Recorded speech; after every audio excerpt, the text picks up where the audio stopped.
The whole editing process was really, really fun. So proud of what we had done and just how the movie looked in general and the whole style of it.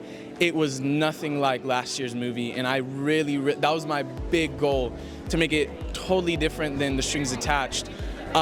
Make it a more brighter and funner movie, and that's what it was. That's what it became.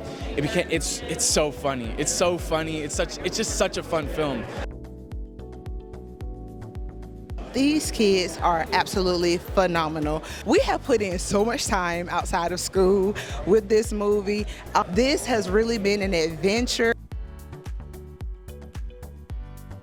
Preparing for this movie was, one, a lot more work than I initially anticipated. Memorizing lines, showing emotions that I typically don't show.